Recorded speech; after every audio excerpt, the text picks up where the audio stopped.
Frate, dar brânza e pe bani. Vedeți? O dispărut frăția.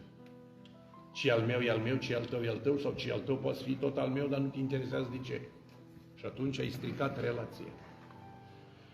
Și vin și vă spun lucrul ăsta, pentru că noi putem sta în viață lângă un om mort sufletește o viață întreagă fără să ne dăm seama. Și aud, l-a spovedit. Părinte, mi-am luat lucrurile și am plecat. Dar de ce?